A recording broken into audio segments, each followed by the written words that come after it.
और यहाँ पर हम देख रहे थे कि पौल यहाँ पर कहता है कि सब कोई अन्य भाषा है क्या, सब कोई अन्य भाषा बोल सकता है? यहाँ पर उत्तर होता है नो। और आज हम इस बातों को हम क्लियर करेंगे और इसमें आपको मुझको ध्यान से सुनना ज़रूरी है। अगर ध्यान से नहीं सुनेंगे तो हम इसको ठीक से हम समझ नहीं पाएंगे। जिस तरह आपने इस वचन, हमने यहाँ पर वचन को देखा, इस वचन के अनुसार ध्यान कीजिएगा, परमेश्वर का वचन कभी भी एक दूसरे वचन के साथ में एंगेज में नहीं जाते। ये वचन जो हम लास्ट संडे सुना था, सारे लोग अन्य भाषा बोल सकते हैं, हर एक कोई अन्य भाषा प्राप्त कर सकते हैं, लेकिन ये वचन कहता है कि सब कोई अन्य भाषा नहीं बोलते हैं। इसका मतलब उस वचन को खारिज नहीं कर रहा है, उस वचन के अगेंस्ट में नहीं जा रहे। इस वचन को समझना जरूरी है। लास्ट में इस वचन को मैं क्लियर करना चाहूँगा, ध्यान से आप इस वचन को आप सुन सकते। और मैं इस समय क्या करना चाहूँगा, आपको समझाने के लिए 4 पॉइंट्स को मैं रखना चाहूँगा। आप सभी को समझाने के लिए, ये मेरी कोशिश है, आपको समझाने के लिए मैं यहाँ पर 4 बिंदुओं को रखना चाहूँगा। यहाँ पर स्क्रीन में आप उस बिंदु को देख सकते हैं, यहाँ पर स्क्रीन में आप उस बिंदु को देख सकते हैं। अगर आप फ़ोन के मार्फत से आप देख रहे हैं, आप इसको स्क्रीनशॉट करके रख सकते हैं। यहाँ पर आप लोग हैं तो आप लोग इसको नोट कर सकते हैं। आप भाई थोड़ा डिस्प्ले कर देना। हालेलुया खोरा बशंदराबा। यहाँ पर मैंने 4 बिंदु को यहाँ पर लाया है, इससे हम देखेंगे। आप देखिए, tongues for praise and worship, tongues as a sign to unbelievers. Number 1 कहाँ गया? Tongues for, okay, tongues for praise and worship, tongues as a sign to unbelievers, tongues for interpretation. इसको हम आज देखेंगे। ध्यान से सुनिएगा, ये जितना भी मैंने यहाँ पर रखा है, मैं जो सारी इस पॉइंट को मैंने निकाला है यहाँ पर, ये पहले कोरिन्थी 14 से इस पॉइंट को मैंने निकाला, 12, 13, 14 से निकाला। अगर आप चाहेंगे तो और भी बहुत पॉइंट वहाँ से आप निकाल सकते हैं। और साथ में उस कोरिन्थी के छोड़ करके और पुस्तक से भी आप इस अन्य भाषा के बारे में बहुत सारे पॉइंट को आप निकाल सकते हैं। लेकिन मैंने यहाँ ज़्यादा से ज़्यादा मैंने कोशिश की इसी चैप्टर से 14, 13 से निकालने की कोशिश की है, 12, 13, 14 से। यहाँ पर इस बातों को समझना ज़रूरी है, कंफ्यूज मत होइएगा। मैं आपको समझाने के लिए कोशिश कर रहा हूँ। ये जो भी है अन्य भाषा है, लेकिन इनका डिफरेंट एक मैनिफेस्टेशन है। जिस तरह उदाहरण के लिए यहाँ पर आप क्या है, इलेक्ट्रिसिटी है, एक ही इलेक्ट्रिसिटी है, लेकिन मैनिफेस्टेशन बहुत सारा है। कैसे कि ये क्या है, ये इलेक्ट्रिसिटी का मैनिफेस्टेशन है। माइक अब यहाँ देख सकते हैं, लाइट को देखते हैं, वो दूसरा मैनिफेस्टेशन है, लेकिन इलेक्ट्रिसिटी एक ही है। फैन चल रहा है, बॉक्स चल रहा है, लैपटॉप चल रहा है, प्रोजेक्टर चल रहा है, एक ही है इलेक्ट्रिसिटी, लेकिन मैनिफेस्टेशन डिफरेंस प्रकार से हम यहाँ पर देखते हैं। अन्य भाषा एक ही है, लेकिन यहाँ पर मैं समझने की कोशिश कर रहा हूँ। पौल ने जो दिखाया है, जो रखा है, उस बातें में यहाँ पर बातों को मैं यहाँ रखने की कोशिश कर रहा हूँ। विभिन्न प्रकार से आप समझने के लिए आपको थोड़ा इससे आसान होगी, इसलिए मैं इस पॉइंट को यहाँ पर लेकर आया हूँ। और सबसे पहले हम देखेंगे मेरा आज का पॉइंट क्या था। लास्ट संडे हम देख रहे थे, does everyone speak in tongues, क्या सब कोई अन्य भाषा में बोल सकते हैं? और सारा आंसर था यस, लेकिन लास्ट के वचन के अनुसार नो। और आज का मेरा पॉइंट है, should we speak in tongues in church, क्या आपको मुझको चर्च में अन्य भाषा बोलना चाहिए? मतलब क्या पब्लिकली आपको मुझको अन्य भाषा बोलना चाहिए? क्या आपको मुझको अनुवाद करना चाहिए? इस सारे बातों को आज इस पॉइंट से हम देखेंगे। नंबर 1 पॉइंट यहाँ पर हम पढ़ते हैं, टंग्स फॉर प्रेयर, अन्य भाषा प्रार्थना के लिए। आपका जो अन्य भाषा है, इस अन्य भाषा के द्वारा आप क्या कर सकते हैं? प्रभु से प्रार्थना कर सकते हैं। हालेलुया, अच्छी बात है। जब आपको अन्य भाषा मिल जाता है, आप अन्य भाषा के द्वारा प्रभु से डायरेक्ट प्रार्थना कर सकते हैं। जब हम अपनी भाषा में प्रार्थना करते हैं, हम लिमिटेड हो जाते हैं। जब परमेश्वर स्वर्गीय भाषा में हम अन्य भाषा में प्रार्थना करते हैं, हम परमेश्वर की योग्यता के अनुसार प्रार्थना करते हैं। हम जब नेपाली में प्रार्थना करेंगे, हिंदी में, बंगला में प्रार्थना करेंगे, हमारा प्रार्थना स्वार्थी हो सकता है। जैसे कि मैं हमेशा प्रार्थना करता हूँ, ज़्यादा किसको प्रार्थना करता हूँ मालूम है? मेरे वाइफ के लिए प्रार्थना करता हूँ, इतना स्वार्थी। मेरे बेटी के लिए, और अलिकति म टार्छौँ, मेरो आप्पा आमा, मेरो परिवारलाई यस्तो माया गर्छु, इमोसनल के अनुसार मैं प्रार्थना करता अपने भाषा में। और साथ में आता हूँ मेरे चर्च के लिए, एक के लिए मैं प्रार्थना करता हूँ, ये भाई, ये बहन, ये परिवार, हर एक के लिए। दूसरे कलीसिया से ज़्यादा मैं अपने कलीसिया को प्यार करता हूँ। और मैं इमोशनल अटैचमेंट होने के कारण से मैं क्या करता हूँ, मेरा अपने भाषा में इतना ज़्यादा प्रार्थना, मेरे परिवार, मेरे चर्च, मेरे भाई, मेरे बहन, मेरे परिवार, इतना स्वार्थी बन जाते हैं हमारे अपने भाषा में प्रार्थना करते समय। लेकिन जब अन्य भाषा में प्रार्थना करते ना, आप स्वार्थी नहीं बनते। प्रभु की इच्छा के अनुसार प्रार्थना कर रहे होते, लेकिन आपको नहीं मालूम होता है। हो सकता है आप प्रार्थना करते समय, अन्य भाषा में प्रार्थना करते समय जिसको आप पसंद नहीं करते हैं उसी को आप प्रार्थना कर रहे होंगे शायद। जो आपका शत्रु है उसी के बारे में आप प्रार्थना कर रहे होंगे। ऐसा हो सकता है अन्य भाषा का प्रार्थना। इसलिए ये अनलिमिटेड है। ये अच्छी बात है कि हम अन्य भाषा में प्रार्थना करें। और इस वचन को यहाँ इसके बारे, इस पॉइंट के लिए इस वचन को देखेंगे। पहला कोरिन्थी 14:2 में हम देखेंगे। ओके, सबसे पहले यहाँ पर जो है टंग्स फॉर प्रेयर, ये अन्य मतलब परमेश्वर के परमेश्वर के साथ में हम प्रार्थना कर सकते हैं, अन्य भाषा द्वारा प्रार्थना कर सकते हैं। और यहाँ पर मैंने 2 बिंदु को रखा है। देखिए 2 बिंदु, इसकी ये नंबर 1 पॉइंट के नीचे भी और 2 पॉइंट है। क्योंकि अन्य भाषा प्रार्थना के लिए, लेकिन किस प्रकार से प्रार्थना कर सकते हैं? नंबर 1 पर्सनल प्रेयर, हम प्रार्थना करते हैं व्यक्तिगत रूप से प्रार्थना और पब्लिकली प्रार्थना। इसको मैं अपने अनुभव से नहीं बांटना चाहता हूँ, वचन से दिखाना चाहूँगा।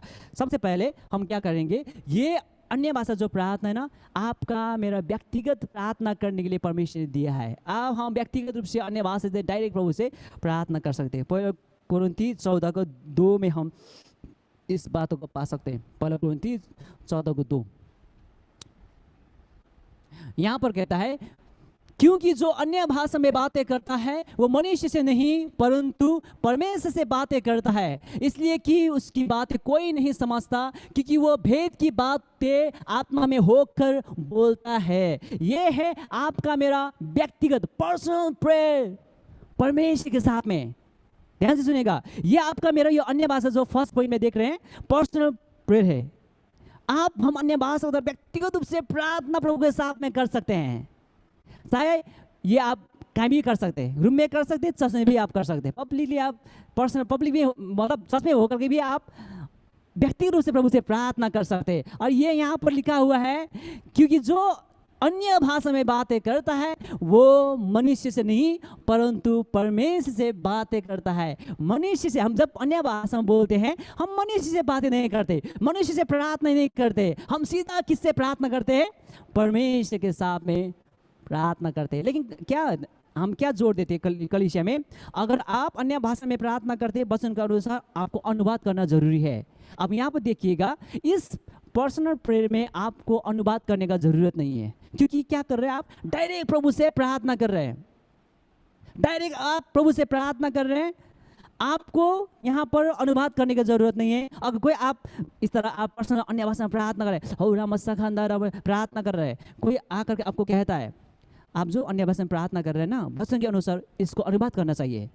आप बोल सकते हैं, मैं आपसे नहीं, किसी से नहीं, मैं परमेश्वर से बात कर रहा हूँ, प्रार्थना कर रहा हूँ, इस वचन के अनुसार आप दिखा सकते हैं। ये वचन के एक प्रमाण के साथ में है, मतलब ये पर्सनल प्रेयर है हम प्रभु के साथ में, इसको अनुवाद करने का जरूरत नहीं। जैसे कि यहाँ पर आप देखिए, आइए हम अन्य भाषा में कुछ देर प्रार्थना करें। अगर मैं कहूँ हम सबको अन्य भाषा में प्रार्थना, ओ रामसंबखंदर, ये भी क्या कर रहे हैं? पब्लिकली, लेकिन डायरेक्ट हम प्रभु से एक जन होकर के, मतलब इंडिविजुअल रूप से हम प्रभु से प्रार्थना कर रहे हैं। इसमें भी आपको मुझको अनुवाद करने की जरूरत नहीं, क्योंकि आप सामूहिक रूप में भी आप जिस तरह हम अनुसार प्रार्थना, अगर मैं नेपाली में कहूँगा अनुसार नेपाली में भाषा में प्रार्थना गरें, हिंदी में प्रार्थना गर्छौँ, हामी अपने भाषा में प्रार्थना गरें।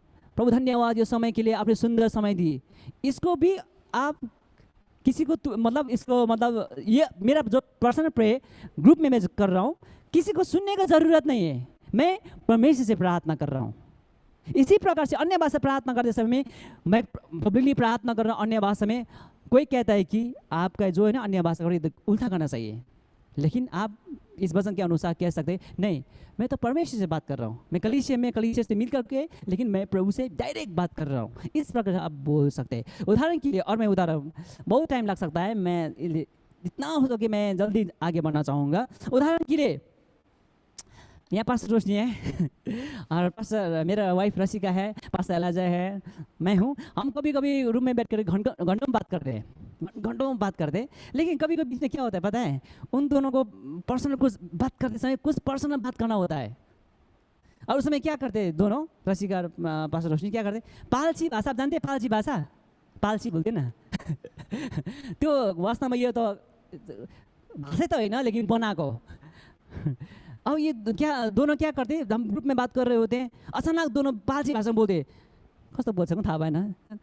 अनि म सोध्छु क्या त रसिकालाई, के भनेको? अब नेपालीमा बोल्दा बोल्दा अचानक पाल्सी बोल्नु थाल्यो। क्या क्या बोल रहे? आपको मालूम है बहुत सारा मुझे डाँट मिला है। तपाईँलाई के खाँचो? यो त हाम्रो पर्सनल बात हो। पर्सनल बात हो यो, तपाईँलाई सुन्नु पर्दैन। मैले हकर खाएको छु। पास्टर एलाजरेमी जरूर डांट खाया होगा। इसलिए हम जब पालसी भाषा में बोलते दोनों, हम नहीं पूछते क्या बोल रहे हैं, नहीं पूछते क्यों बार बार डांट खाना। क्यों ना गाली खाई बस्नु। अब उन दोनों का बात है करने दो। मतलब उसका अनुवाद हमें पास्टर एलाजा को नहीं चाहिए, मुझे नहीं चाहिए। उन दोनों कुछ सीक्रेटली बात कर रहे हैं। इसी प्रकार से जब अन्य भाषा में आप प्रार्थना कर रहे हैं ना, डायरेक्ट प्रभु से आप प्रार्थना कर रहे हैं, इसको अनुवाद करने का जरूरत नहीं है। क्लियर हो गया होगा थोड़ा सा ना? मैं जितना हो सके शॉर्ट में जाने की कोशिश कर रहा हूँ। ओके, मतलब ये पर्सनल प्रेयर है, हम प्रभु से डायरेक्ट हम कर सकते हैं। और साथ में क्या होते हैं इस वचन के अनुसार, इसलिए कि उसकी बातें कोई नहीं समझता, कोई बुझ्दैन अरे, क्योंकि वो भेद की बातें आत्मा में होकर बोलते हैं। जब हम पर्सनल प्रेयर कर रहे थे, हम भेद और रहस्य की बातों में हम बोल रहे होते हैं। रहस्य की मैंने कहा ना, हम अपने शब्द में अपनी योग्यता के अनुसार प्रार्थना करते हैं। जब अन्य भाषा में प्रार्थना करते हैं ना, हम उस समय परमेश्वर की योग्यता के अनुसार प्रार्थना करते हैं। हम प्रार्थना कर रहे हैं, हम अपने नेपाली भाषा में प्रभु सिलगढी शहर को जितना हम चाहते, लेकिन जब अन्य भाषा में प्रार्थना करते हैं ना, प्रभु हम देश को जितना चाहते, संसार को जितना चाहते, इस प्रकार से प्रार्थना करते हैं। इसलिए अच्छी बात है कि हम उस बड़े बड़े प्रार्थना करें किस प्रकार से, अन्य भाषा के द्वारा। नंबर 1 पॉइंट हमने यहाँ पर फिनिश किया है, हम पर्सनल प्रेयर के लिए अन्य भाषा को प्रयोग कर सकते हैं, इसके लिए अनुवाद करने का जरूरत नहीं है। क्लियर। और सेकेंड पॉइंट यहाँ पर देख सकते हैं, पब्लिकली हम प्रे कर सकते हैं, सामूहिक रूप में हम प्रार्थना कर सकते हैं। लेकिन इसमें ज़्यादा, इसको थोड़ा सा ध्यान लगाकर सुनिएगा, क्योंकि इसी में कंफ्यूजन कभी कभी चर्च में होते हैं। अगर चर्च में आप बोलते हैं, आपको अनुवाद होना जरूरी है, सही बात है, वचन के खिलाफ नहीं जाना चाहिए, लेकिन वचन को सही प्रकार से समझना भी जरूरी है। पौल कहता है कि जो कोई भी अन्य भाषा में प्रार्थना करते हैं, वहाँ पर कोई होना चाहिए अनुवाद करने के लिए। अगर अनुवाद करने वाला नहीं है, तो वहाँ पर अन्य भाषा बोलने वाला क्या होना चाहिए, क्या करना चाहिए, शांत होना चाहिए।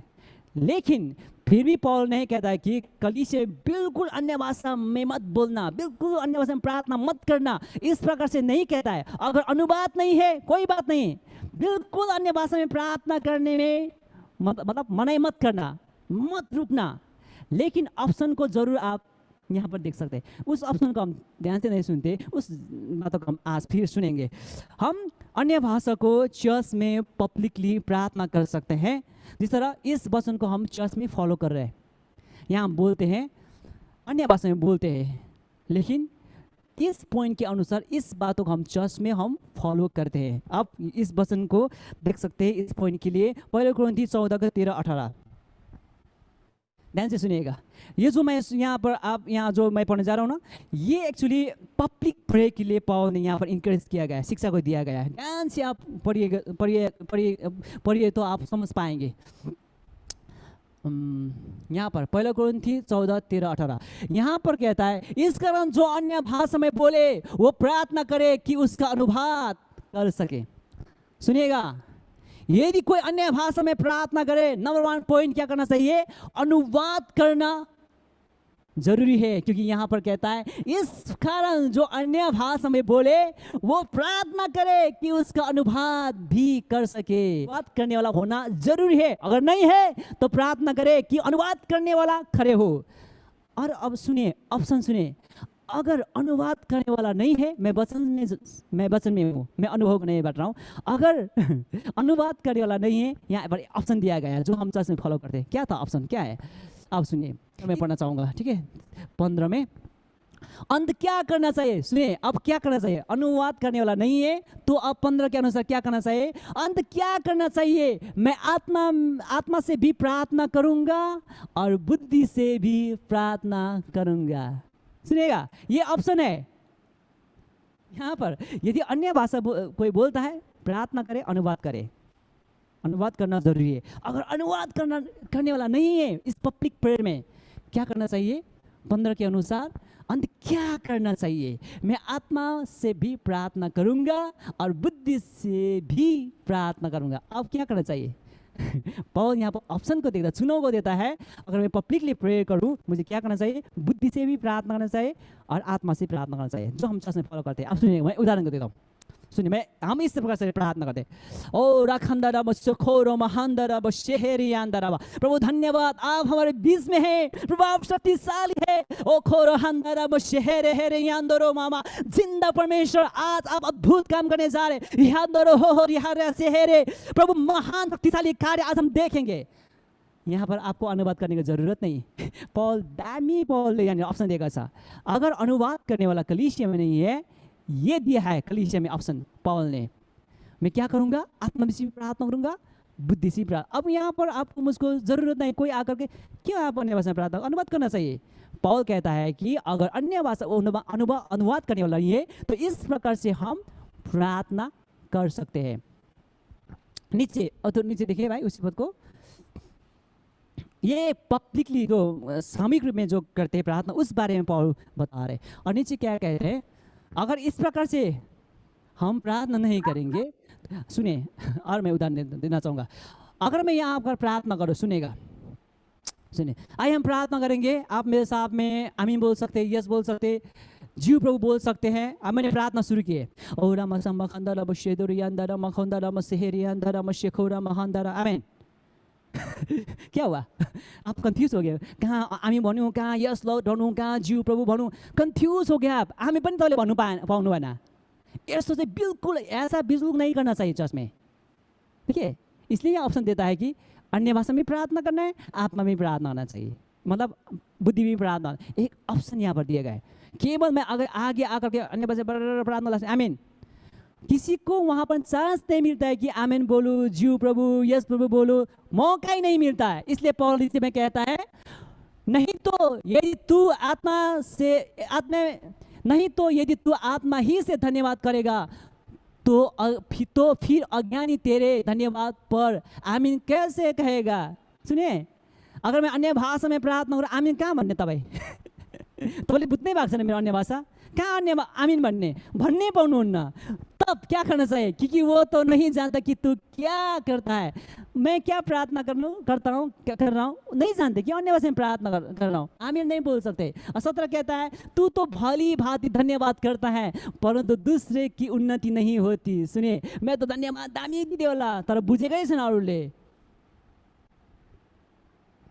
यहाँ पर देखिए, आपको समझ में आया होगा। बिल्कुल आप प्रार्थना करते समय ऐसा मत कीजिएगा कहीं पर आप अन्य भाषा बोलते हैं, आपको कहीं पर अन्य भाषा मतलब प्रार्थना का मौका मिले, आइए हम प्रार्थना करें, आमीन। ऐसा बिल्कुल नहीं करना चाहिए। कोरिन्थी के मंडल में ऐसा हो रहा था, इसलिए इस प्रकार की शिक्षा को ला रहे हैं, ठीक है? लेकिन हम कलीसिया में क्या फॉलो करते हैं? पॉल ने जो ये ऑप्शन दिया है, अगर अनुवाद करने वाला, सबसे पहले अनुवाद करने वाला हो प्रार्थना करे, लेकिन अनुवाद करने वाला नहीं है तो यहाँ पर दूसरा ऑप्शन है। पॉल कहता है कि अब मैं क्या करूँगा? आत्मा में भी प्रार्थना करूँगा, बुद्धि से भी प्रार्थना करूँगा। यदि आत्मा से प्रार्थना और बुद्धि से प्रार्थना करूँगा तो क्या होगा? नीचे के पद अनुसार मैं तो भली भांति प्रार्थना करता हूँ, लेकिन नेपाली में प्रार्थना करता हूँ, हिंदी में अपने भाषा में प्रार्थना करता हूँ, लोग समझ पाएंगे, तब लोग क्या कहेंगे? आमीन, यस बोल पाएंगे। ध्यान से सुनिएगा, इस बातों को हमेशा फॉलो करना जरूरी है। लेकिन अगर आप पर्सनल प्रेयर घर में प्रार्थना करते हैं, आप घंटों अन्य भाषा में बोले, कोई फर्क नहीं पड़ता।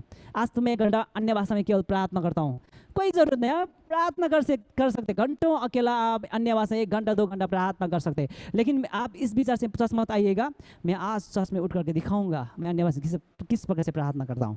हो राम शेखिंदन, आमीन। ऐसा बिल्कुल मत कीजिए, कंफ्यूज हो जाएंगे, कंफ्यूज नहीं करना चाहिए। देखिए यहाँ पर पॉल ऑप्शन को देता है क्या करना चाहिए। नहीं, ये था नंबर पॉइंट। पब्लिकली हम प्रे कर सकते हैं, लेकिन पब्लिकली प्रे करते समय इस प्रकार से आपको मुझको प्रार्थना करना चाहिए। सब नहीं बता रहा हूँ। अब 2 पॉइंट में जाना चाहूँगा, मैंने इस वचन को दिखाया, ओके। अब नंबर पॉइंट में जाएंगे, tongues for praise and worship, अन्य भाषा प्रार्थना और अन्य भाषा प्रशंसा आराधना के लिए। सुनिए, अन्य नंबर पॉइंट में देखा, अन्य भाषा हम व्यक्तिगत में प्रार्थना कर सकते हैं, पब्लिक में प्रार्थना कर सकते हैं। व्यक्तिगत प्रार्थना करते समय आपको अनुवाद करने की ज़रूरत नहीं है, लेकिन पब्लिकली प्रार्थना करते समय अनुवाद करना जरूरी है। सबसे पहले अनुवाद के लिए प्रार्थना करें। अगर अनुवाद करने वाला नहीं है तो वहाँ पर ऑप्शन दिया गया है, मैं बुद्धि से प्रार्थना करूँगा, आत्मा से प्रार्थना करूँगा, मतलब इसमें भी आपको अनुवाद करने का जरूरत नहीं है। अगर आप बुद्धि से नहीं प्रार्थना करते, वहाँ पर जरूर अनुवाद करने वाला होना चाहिए। और पॉइंट नंबर 2 में tongues for praise and worship, अन्य भाषा आराधना और प्रशंसा के लिए। इसके लिए आप वचन को देख सकते हैं यहाँ पर वचन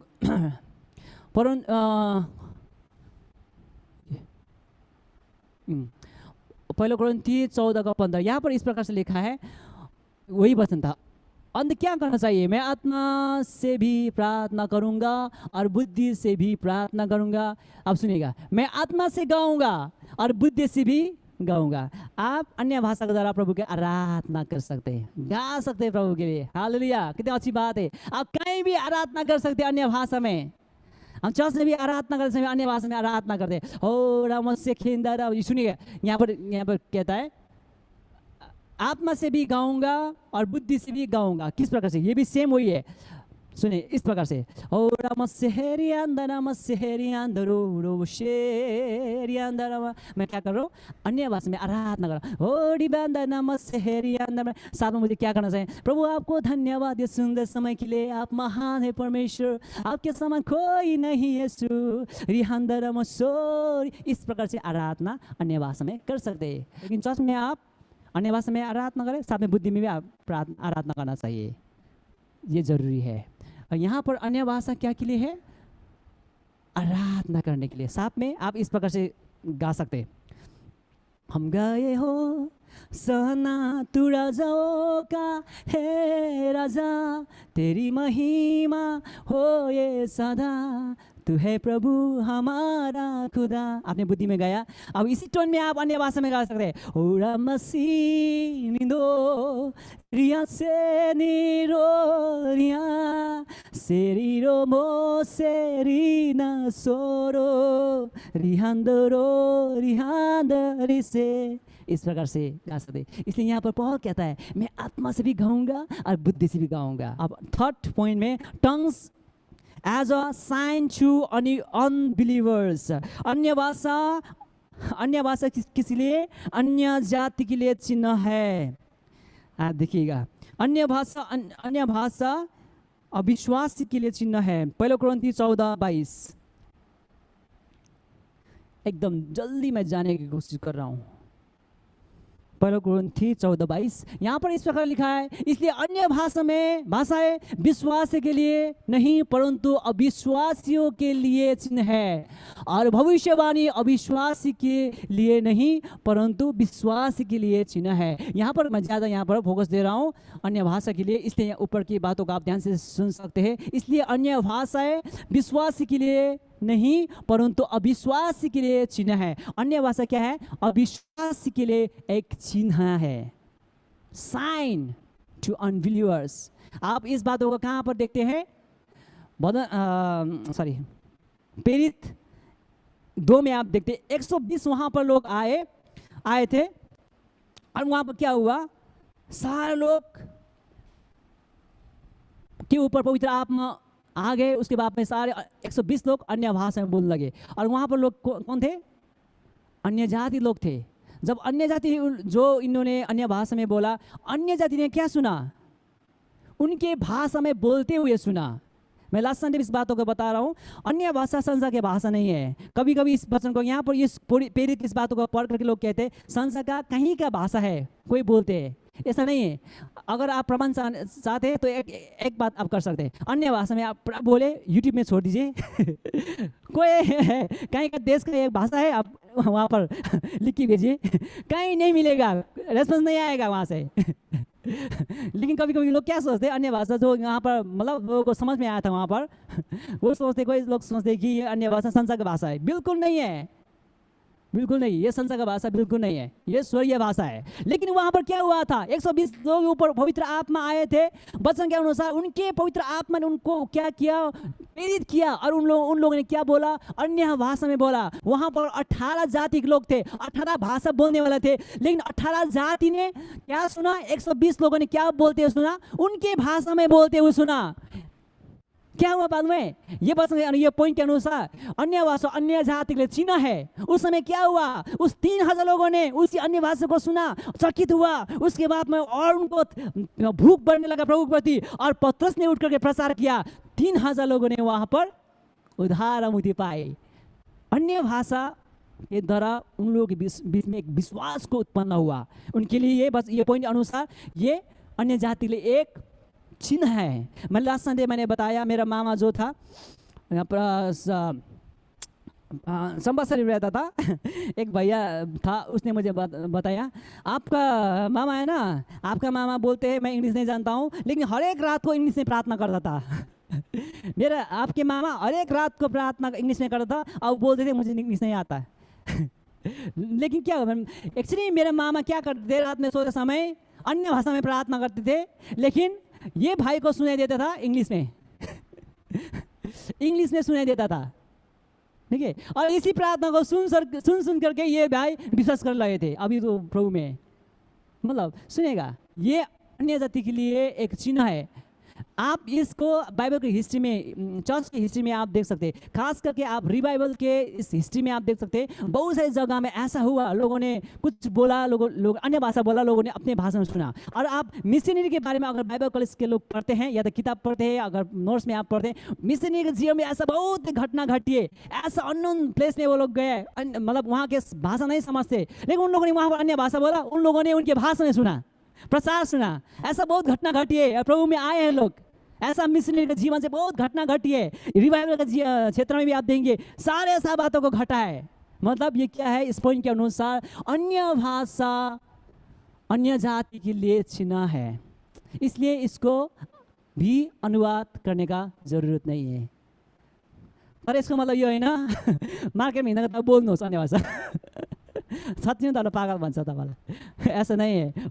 प्रभु समटाइम इसी प्रकार से अगुवाई करता है, वो ठीक है, लेकिन आपने आज वचन सुना, अब मैं क्या करूँगा, प्रचार तो नहीं कर पाऊँगा, बंगाली मुझे नहीं आता है, हिंदी भी नहीं आता, मैं क्या करूँगा, अन्य भाषा में प्रचार कर देता हूँ। यो कोरोनाको टाइममा भ्याक्सिन पनि लगाउनु भएको छैन, तपाईँलाई सिधै लान्छ थानामा। ऐसा नहीं करना चाहिए, लेकिन वचन को सही प्रकार से समझना जरूरी है। अन्य भाषा क्या है, अन्य जाति के लिए चिन्ह है। इसको मैं भी ज़्यादा एक्सप्लेन नहीं करना चाहूँगा, और जब से लास्ट पॉइंट को मुझे थोड़ा टाइम देना है, इसलिए उस पॉइंट को मैं ज़्यादा छूना चाहूँगा। सारे पॉइंट को मैं जल्दी में क्रॉस करने की कोशिश कर रहा हूँ, और लास्ट पॉइंट को मैं छूना चाहूँगा। इसमें थोड़ा सा हम टाइम व्यतीत करेंगे। लास्ट पॉइंट, ये इस बात को आप ज़रूर जानिए, टंग्स फॉर इंटरप्रिटेशन। अन्य भाषा क्या के लिए, अनुवाद के लिए। अन्य भाषा क्या के लिए, अनुवाद के लिए। अब मैंने एकदम यहाँ पॉइंट बताया,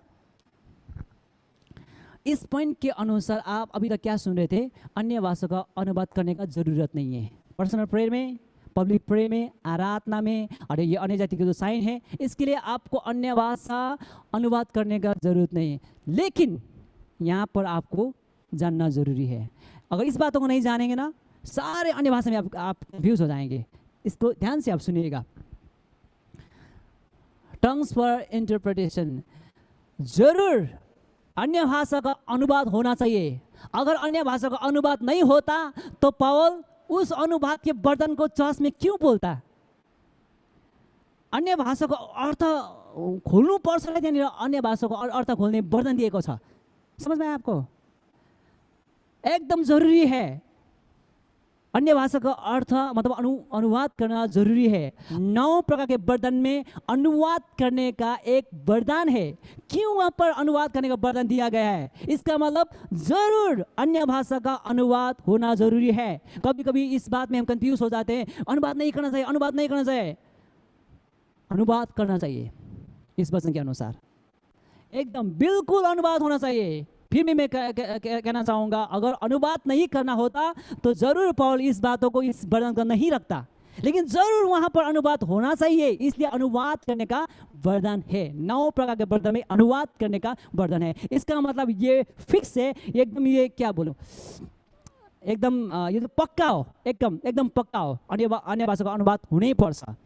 और इस बातों को मैं आपके बीच में रखना चाहूँगा। इसी बातों में हम ज़्यादा कंफ्यूज हो जाते हैं। अगर इस बातों को हम ठीक से हम समझ नहीं पाएंगे तो हम गड़बड़ी में पड़ जाएंगे। अब सुनिएगा, यहाँ पर टंग्स फॉर इंटरप्रिटेशन मैंने 2 पॉइंट को यहाँ पर रखा है। ए में है एविडेंस, हिंदी में बोलो प्रमाण सबूत, आप बोल सकते हैं एविडेंस, प्रमाण सबूत।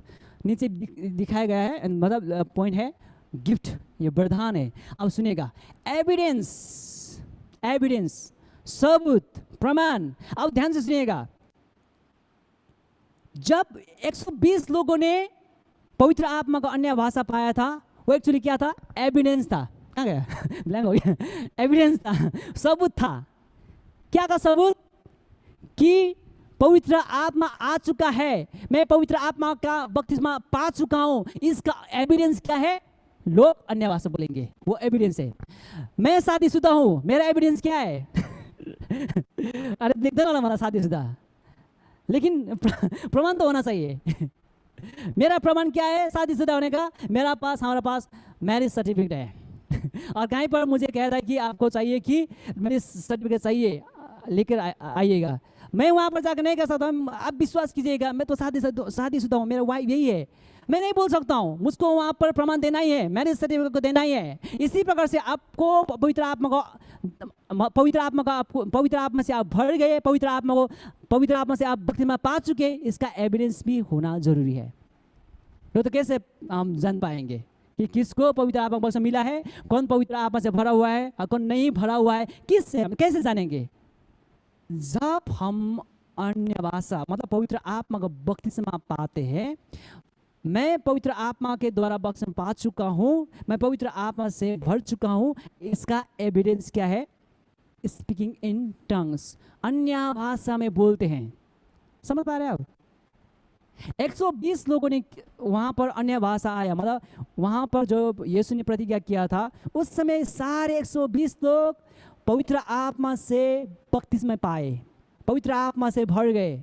और इसका प्रकटीकरण क्या कारण था? बाहरी प्रकटीकरण भी था, उसके ऊपर आग थे और वहाँ पर हवा चल रहे थे, बहुत सारा प्रकटीकरण था। लेकिन सच में मेरा बपतिस्मा हुआ है, पानी का मतलब पवित्र आत्मा का बपतिस्मा हुआ है, मैं पवित्र आत्मा से भर गए हूँ, इसका प्रकटीकरण क्या था? ये लोग क्या बोलने लगे? अन्य भाषा में बोलने लगे। ठीक है, ये है 120 लोगों ने जो पाया अन्य भाषा, ये है एविडेंस, प्रमाण कि ये लोग पवित्र आत्मा का बपतिस्मा पा चुके हैं, ये लोग पवित्र आत्मा से भर चुके हैं, उसका एविडेंस प्रमाण है। वो अन्य भाषा, वे लोग अन्य भाषा में बोलने लगे। उसके बाद में अब आगे देखेंगे, लास्ट संडे हम देख रहे थे, फिर लोग प्रचार करने गए और लोगों ने बपतिस्मा दी, उनके ऊपर हाथ रखा और लोग क्या करे? उस समय पवित्र आत्मा से बपतिस्मा होने लगे। और उसका प्रमाण क्या था? वो लोग बोलने लगे। एक जगह में लिखा हुआ है, यहाँ वहाँ पर नहीं पाते कि वो लोगों ने अन्य भाषा बोला, ऐसा नहीं लिखा है। वो वहाँ पर कहता है कि उन लोगों ने वहाँ पर देखा। देखा बोलता है। कैसे देखा होगा? पवित्र आत्मा का बपतिस्मा होते हुए कैसे देखा होगा? पानी का बपतिस्मा को हम देख सकते हैं अपने आंखों से, लेकिन अन्य पवित्र आत्मा बपतिस्मा को अपने आंखों से नहीं देख सकते। लेकिन वहां पर कहता है उन लोगों ने देखा। कैसे देखा? क्योंकि जब उनके ऊपर पवित्र आत्मा आए, उन लोग क्या करने का लगे? अन्य भाषा में बोलने लगे। उन लोगों ने देखा, अन्य भाषा में बोलने लगा और उनको मालूम हो गया कि ये लोग क्या हो गए?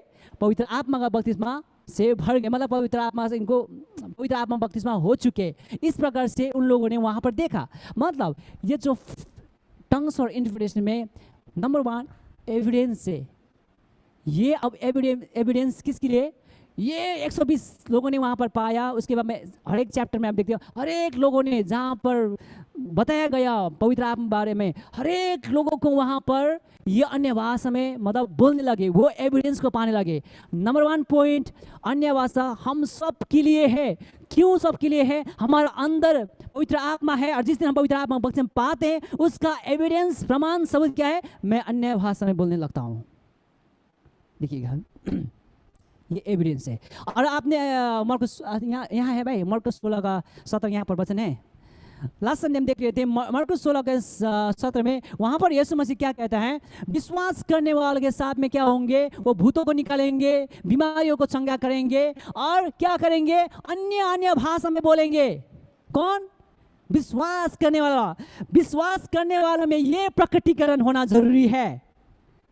देखिए यीशु मसीह स्वयं कहता है सब कोई अन्य भाषा बोल सकता है। कौन सब कोई? जो विश्वास करते हैं। जो विश्वास करते हैं वो भूतों को निकालते हैं, दुष्ट आत्मा को भगाते, वही विश्वास करने वाला अन्य अन्य भाषा को बोल सकते हैं। इसका मतलब यदि हम विश्वासी है, इसका मतलब हम सब कोई अन्य भाषा बोल सकते हैं, क्योंकि ये एविडेंस है। मैं पवित्र आत्मा से भर चुका हूँ, मैं पवित्र आत्मा का बपतिस्मा पा चुका हूँ। इसका एविडेंस क्या है?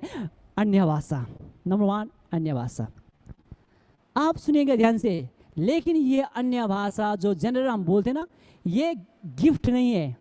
हम क्या करते हैं, अन्य भाषा जो जब बोलते हैं हम बोलने एक शब्द यूज करते हैं, अन्य भाषा का बर्तन बोलते थे, इसलिए कंफ्यूज हो जाता है। इसलिए मैं यहाँ पर अलग करना चाहूँगा। नंबर 1 एविडेंस का हम देखा, ये भी अन्य भाषा का मतलब हम बोलते हैं उसको एविडेंस के रूप में देखा। अब ये एविडेंस सब कोई बोल सकते हैं, मतलब अन्य भाषा सब कोई बोल सकते हैं। और इस बीच में अन्य भाषा है, इस बीच में अन्य भाषा है, वो क्या है? स्पेशल गिफ्ट है। स्पेशल गिफ्ट है।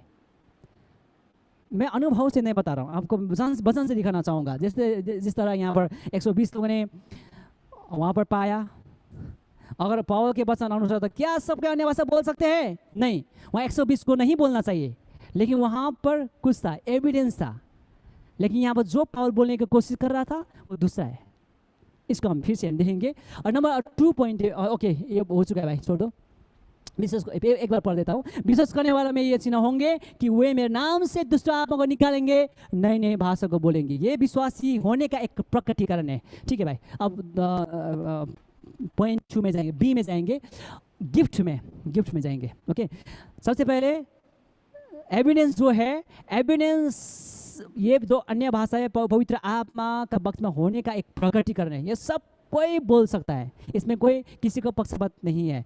लेकिन आप ये गिफ्ट है, ये एविडेंस के भीतर सब कोई बोलते हैं, लेकिन इसके बीच में एक गिफ्ट है, उसको जानना जरूरी है। इसको मिक्स नहीं करना चाहिए। इसको मिक्स कर देंगे तो हम समझ नहीं पाएंगे इसको, इसलिए मैं यहाँ पर अलग मैंने किया है। नंबर 1 एविडेंस सब कोई बोल सकता है, और उसी का प्रभु ने गिफ्ट दिया है, अन्य भाषा का स्पेशल गिफ्ट दिया है। ओके, ये आप पाते हैं वचन को, आप भाई वचन को दिखाओ तो क्या गया, बी नंबर का पॉइंट के वचन दिखाओ। एविडेंस हो चुका है और गिफ्ट के बारे में। ओके, पहला कुरिन्थी 12 का 7 से 10 यहाँ पर हम पढ़ेंगे, ध्यान से सुनिएगा। यहाँ पर इस प्रकार से कहता है, किंतु सबके लाभ पहुँचाने के लिए हर एक को आत्मा का प्रकाश दिया जाता है, क्योंकि एक को आत्मा के द्वारा बुद्धि की बातें दी जाती है। देखिए, एक ही आत्मा है, विभिन्न प्रकार का प्रदान है, क्योंकि एक को आत्मा के द्वारा बुद्धि की बातें दी जाती है और दूसरे को उसी आत्मा से, आत्मा के अनुसार ज्ञान की बातें, किसी को उसी आत्मा से विश्वास और किसी को उसी आत्मा से चंगा करने का वरदान दिया जाता है। 10 फिर किसी को सामर्थ्य काम करने की शक्ति, और किसी को भविष्यवाणी की, और किसी को आत्मा की परख, और किसी को अनेक प्रकार की भाषा, और किसी को भाषा को अर्थ बताना। अब यह ध्यान से सुनिएगा। एक एविडेंस था जो बपतिस्मा पाने के बाद में, पवित्र आत्मा के बपतिस्मा पाने के बाद हम सब कोई अन्य भाषा बोलते हैं, लेकिन सबका स्पेशल ये गिफ्ट नहीं है जो यहाँ पर दिया गया है। अन्य भाषा सब कोई बोलता है, लेकिन जो ये स्पेशल अन्य भाषा एक गिफ्ट है, और किसी को अन्य और किसी को अनेक प्रकार की भाषा, ये स्पेशल गिफ्ट है। इसका अनुवाद होना चाहिए, ये सबको नहीं मिलेगा नहीं मिलेगा ये सबको।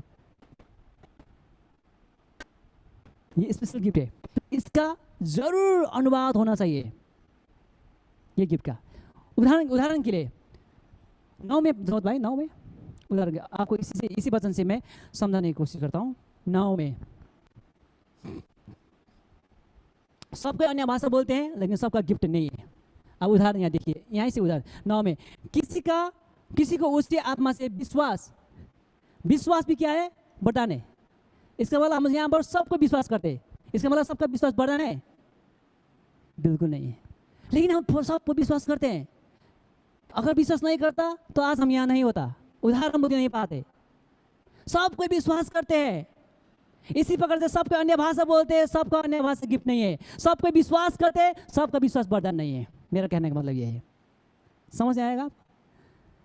विश्वास है, ये एक वरदान है। इसका मतलब क्या है? स्पेशल एक वरदान है। लेकिन हम सब कोई विश्वास करते हैं। म पनि विश्वास गर्छु, तपाईँ पनि गर्छ, तर मेरो पनि विश्वासको वर्धन छैन, तपाईँको पनि विश्वास गर्छ, तर विश्वास चाहिँ हामी गर्छौँ। अगर विश्वास नहीं करता तो आज हम यहाँ ना होता। विश्वास करने के द्वारा हम यहाँ पर है, लेकिन सबके पास विश्वास का वर्धन नहीं है। हम सबको अन्य भाषा में बोलते हैं, लेकिन सबको अन्य भाषा का वो गिफ्ट जिसका अनुभव होना चाहिए सबको नहीं मिला है। मेरा कहने का मतलब ये है। मेरा घर में एक बार मैं घर में था, एक अंकल आया, मेरे पिताजी से बात करने लगा। पिताजी से बात करते समय अंकल ने कहा, सॉरी, उस अंकल पास्टर था, अब मैं ख़त्म करने जा रहा हूँ, ख़त्म हो चुका है। पास्टर ने कहा मेरा पिताजी को, पास्टर ओडी, आपको मालूम है एक सेवाकाई में जब मैं अन्य भाषा बोल रहा था, आपने उठ करके अन्य भाषा का अनुवाद किया। आपको मालूम है उस अन्य भाषा का अनुवाद के द्वारा इतना भयानक काम हुआ वहाँ पर उस क्षेत्र में। उस प्रकार से उस अंकल ने कहा। इस बात को मैं सुन रहा था, लेकिन मैंने उतना ध्यान नहीं दिया। लेकिन जाने से पहले अंकल ने प्रार्थना किया, ठीक है पास्टर ओडी मैं जाना चाहता हूँ, आइए हम प्रार्थना करें। जैसे प्रार्थना होती है शुरू किया, अन्य भाषा में प्रार्थना किया। शुरू में मैंने ऐसा अन्य भाषा कहीं नहीं सुना था। इतना डेन्जर, के भन्छ हिन्दीमा राउटे खडा होना। उसको अन्य भाषा सुन्दाखेरि यस्तो हुँदा कि झिरी यस्तो फिल करेंट लाग्छ जस्तो हुँदैन। फेरि हम तो बोलते ना हरा बस्या खानदार, एक ही लगता है हमको ना, एक ही लगता है। लेकिन वो अंकल का ऐसा नहीं था, ऐसा मिठास था अंकल के में। ऐसा लग रहा है कि कुछ है इस भाषा में, कुछ है। ऐसा लगता था कि मैं सुनते रहूं, ऐसा लगता था। कुछ देर अन्य भाषा में अंकल ने प्रार्थना किया। मैंने क्या फील किया, अपने आप को फ्रेश मैंने फील किया। एक्चुअली वो अंकल का क्या था? अन्य भाषा का वरदान था, और उसका टोन भी अलग था, शब्द भी अलग था। और जब वो बोल रहा था ऐसा हम फील कर रहे थे। वो अंकल बता रहे थे आपने अनुवाद किया था। मेरा आपका अनुवाद करने का बर्तन तो नहीं है, लेकिन आपको मिला होगा उस समय अनुवाद किया था। लेकिन अंकल के उस अन्य भाषा बोलते समय ऐसा लगता था कि उसकी भाषा में कुछ है। आपने कभी सुना है किसी का अन्य भाषा बोलते समय ऐसा डेंजर बोलते हैं? ऐसा डेंजर, जैसे हम जहाँ बोलते हैं जनरल बोलते, ऐसा नहीं होता। उनको स्पेशल गिफ्ट है। ऐसा बोलता है कि वो बोलते समय ऐसा महसूस करते कि वहाँ पर प्रभु है, यहाँ पर प्रभु है, कुछ हो रहा है, ऐसा होने लगता है। ये स्पेशल गिफ्ट है, उसका अनुवाद होना जरूरी है।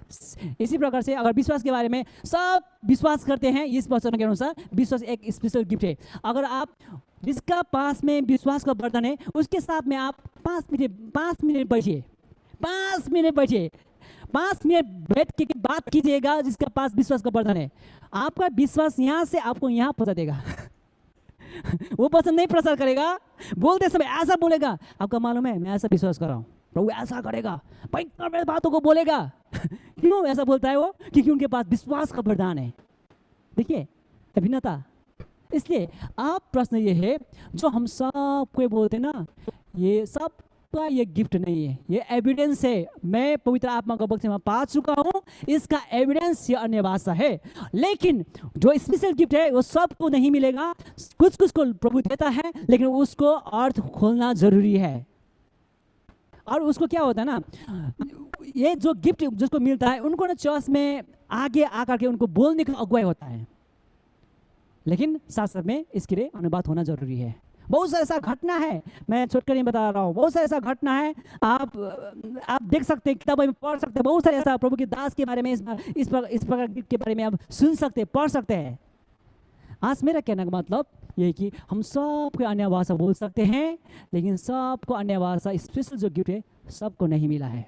इसलिए जो हम एविडेंस जो मैं बोलते ना, इसको अनुवाद करने का ज़रूरत नहीं है, लेकिन जो स्पेशल जो गिफ्ट है ना, इसको अनुवाद होना ज़रूरी है। मेरा कहने का मतलब ये। और लास्ट में अंतिम वचन, फिर से मैं वही वचन को पढ़ के अंत करना चाहूँगा। पहला कुरिन्थी 12 को हम देख रहा था, शुरू में भाई हमने पढ़ा था ना, शुरू में उसी वचन को डाल देना। लास्ट संडे हमने अंतिम पहला कुरिन्थी 12 का 28 से लेकर 31 तक इस बातों को पढ़कर अंत करना चाहूँगा। ओके, अब यहाँ सुनिएगा। लास्ट संडे वचन को अंत करते समय इस वचन को मैंने पढ़ा था, आज अंत करते समय इस वचन को पढ़ना चाहूँगा। और परमेश्वर ने कलीसिया में अलग अलग व्यक्ति को नियुक्ति की है, प्रथम प्रेरित, दूसरे भविष्यवक्ता, तीसरे शिक्षक, फिर सामर्थ के काम करने वाले, फिर चंगा करने वाले, और उपकार करने वाले, और प्रबंध करने वाले, और नाना प्रकार की भाषा बोलने वाले। क्या सब प्रेरित है? नो। क्या सब भविष्यवक्ता है? नो। क्या सब उपदेशक है? नो। क्या सब सामर्थ के काम करने वाले हैं? नो। 30 क्या सबको चंगा करने का वरदान मिला है? नो। क्या सबका नाना प्रकार का भाषा क्या सब नाना प्रकार की भाषा बोलते हैं? नो। ये किसका नो? वो गिफ्ट वाला नो। मैंने कहा ना, पॉल नहीं बता रहा कि सारे वचन को खारिज नहीं कर रहा, लेकिन कुछ बातों को यहाँ बता रहा था। एक्चुअली इस वरदान के बारे में पॉल बता रहे थे, ये वरदान है, सबको नहीं मिलता, और इस वरदान किसी को मिलता है, उसके पास मैसेज समय से रहता है और उसको अनुवाद करने का ज़रूरत है। ओके, अंत में और एक दो वचन को पढ़ रहा हूँ, उसके बाद में हम अंत करेंगे। लास्ट वचन को डाल देना। यहाँ पर जितनी कुरिन्थ में ये वचन को दिया गया था पॉल ने, और इसका सारा इसका कंक्लूजन यहाँ पर है। क्यों इस प्रकार से कुरिन्थी में वचन को पॉल डाला था, इसका सारे कंक्लूजन यहाँ पर है। अंत में क्या कहता है? अंत में, हे भाइयों, भविष्य करने की धुन में रहो और अन्य भाषा बोलने से मना ना करो। आप सुनिएगा, अन्य भाषा बोलने से मना ना करो, ये आज्ञा है। अगर मैं कलीसिया में अन्य भाषा मत बोलो, मैं बोलता हूँ, इसका मतलब इस वचन के विरोध में मैं जा रहा हूँ। पॉल कहता है ये आज्ञा है, अन्य भाषा बोलने से मना ना करो, पर सारी बातें शालीनता और व्यवस्थित रूप से किया जाए। लेकिन सबको अन्य भाषा बोलते समय, आगामी बानी बोलते समय क्या करना चाहिए? ऑर्डर को लाना जरूरी है। ऑर्डर को एकदम जरूरी है। अगर कोई प्रकार के कंफ्यूजन में कलीसिया है, इन सारे कुरिन्थी को शिक्षा को लाने का जरूरत है। इसलिए सारे जब आदान प्रदान में हम चलते हैं, सबसे पहले हम इस बातों को याद करें, सारे बातों को ऑर्डर करें, व्यवस्थित करें। लास्ट संडे में बोल रहा था, इसका मतलब नहीं है कि जो अन्य भाषा में नहीं बोलते, इसका मतलब ये नहीं कि आपके अंदर पवित्र आत्मा नहीं है, वो बिल्कुल गलत है। आपके अंदर पवित्र आत्मा है। उस दिन, जिस दिन यीशु मसीह को आपने ग्रहण की, आपके अंदर पवित्र आत्मा है, सामर्थ का आत्मा है, लेकिन आप अन्य भाषा नहीं बोलते, इसका मतलब इतना ही है, आपको पवित्र आत्मा का बपतिस्मा नहीं मिला है। अगर जिस दिन आप पवित्र आत्मा से मिलेंगे, एविडेंस आप वहाँ पाएंगे, वो अन्य भाषा में बोलेंगे। अब मैं इनकरेज करना चाहूँगा, आप कहीं पर भी आप अन्य भाषा पा सकते हैं। घर में प्रार्थना करते समय, रोड में चलते समय, घर में सुबह का समय। ब्रदर राजेश यहाँ हो सकता है हमारे ग्रुप में। ब्रदर राजेश को कहाँ पर मिला अन्य भाषा?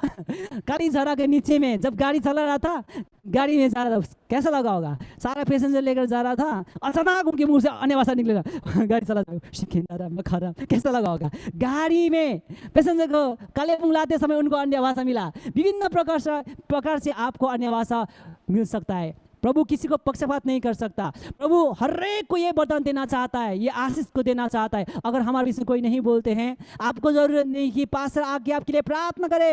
एक ही विचार रखिए, यस मैं प्रभु पाना चाहूँगा, भूखा हूँ मैं प्रभु, प्यासा हूँ, अभी मैं बोलना चाहूँगा। सिंपल है। इसके लिए आपको रोने धोने का, चिल्लाने का जरूरत नहीं है। जिस दिन आपने यीशु मसीह को विश्वास किया, आपने बपतिस्मा लेते समय किया, क्या किया? कुछ नहीं किया। रोते हुए चिल्लाते हुए पास्टर को विनती नहीं किया, विश्वास किया, पास्टर को कहा, पास्टर ने पानी में डुबाया। उसी प्रकार से अन्य भाषा का बपतिस्मा पाने समय क्या करना है? आपको चिल्लाने रोने का जरूरत नहीं है। सिंपल, प्रभु मैं भूखा हूँ, प्यास हूँ, अभी मैं बोलता हूँ, खोरा बच्चे अंदर बोल सकते हैं। क्यों बोल सकते हैं? क्योंकि आपके अंदर पवित्र आत्मा है, कहीं से ऊपर से नहीं आएगा। पेंतीकोस्त के दिन से आपके मेरे अंदर यीशु मसीह को ग्रहण करने के द्वारा आपके मेरे अंदर पवित्र आत्मा है। इसका मतलब ये नहीं कि मेरे अंदर पवित्र आत्मा नहीं है, मैं अन्य भाषा नहीं बोलता, मतलब इसका मतलब ये नहीं है। यस मैं नहीं बोलता हूँ, फिर भी मेरे अंदर पवित्र आत्मा है।